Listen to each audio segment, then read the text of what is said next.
Hey guys, welcome back to the channel. In today's video we're going to be taking a look at Square and whether or not they can become a $100 billion company. As you can see on the screen, a picture of Jack Dorsey. He is the founder of Square. He's also the founder and CEO of Twitter.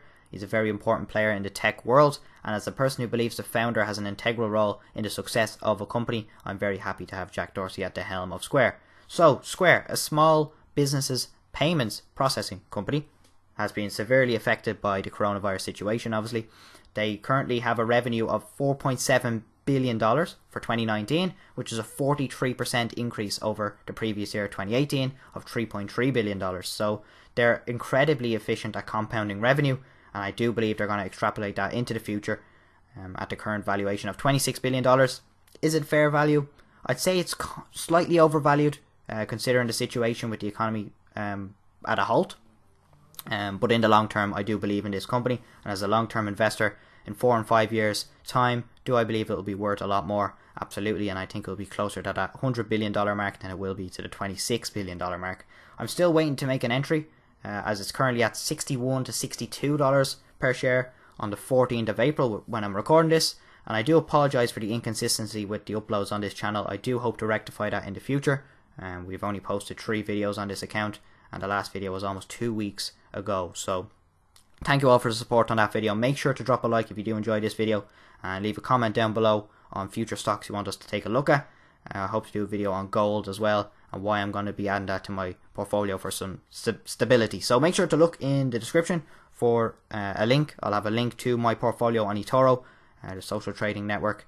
I do believe it is a great platform and easily accessible for anyone, particularly in Europe. So make sure to check that out. And yeah, thanks for the recent subscribers. It really does support us and motivates us to continue to upload. Make sure to tell one person about it if they're interested in finance or investing, and that will really help us grow. So Square, the online financial services company, continues to grow their revenue, and they're just in a great position once they weather this coronavirus storm. Of course, the virus has really hit small businesses, which will severely affect its revenue for 2020. I'd say its estimates are going to be sliced in half in terms of growth, because of course the economy's been frozen to a halt, and that's why I haven't bought any shares at the moment. The stock was also at $33 per share just 3 weeks ago due to the crash, so I'm not adding to my portfolio yet, but when it comes down to around $50, I will definitely be adding Square to my portfolio. That will bring its valuation down to about $21 billion, apologies. But let's have a look at its stock price. So as you can see, $55.99. This is on the 8th of April. It's currently the 14th of April, so that shows how behind I am. It's currently around 61, 62 as of the 14th. As you can see, the revenue for 2019, $4.714 billion, a 42.91% increase from 2018 of $3.29 billion, which is a 48.95% increase from 2017 of $2.2 billion, which is a 30% increase from 2016. So you can see the consistency of constantly increasing their revenue streams, and that's going to play into their hands in the near and long term.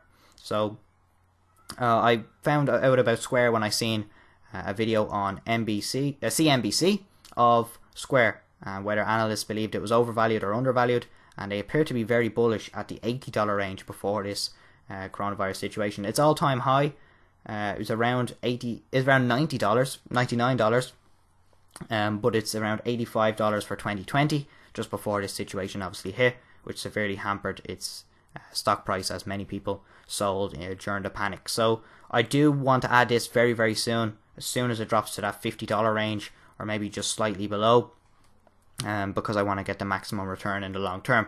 But of course, it's compounded its revenue in very short periods of time, and that really adds up over the long term, and that's why I believe long-term investing is the way to go. Just like Tesla, they're constantly improving and innovating in the industry that they belong to, and if they can continue that into that future, and we can extrapolate that into 2021, 2022 and beyond, I do believe they will edge ever closer to that $100 billion range. So thank you guys for watching. I know it's a very short video, it's simplistic analysis. It's not supposed to be in-depth, it's just a consideration of whether I'll add it to the portfolio or not. As I said, the link is in the description, but I do appreciate your time. Thank you guys for tuning in and watching the video, and make sure to leave a like, as I said, a comment down below on any future content you want to see, whether it's a stock, whether it's an ETF, I'll definitely reply to your comments. So thank you guys for watching. Hopefully you enjoyed. I'll see you guys in the next video.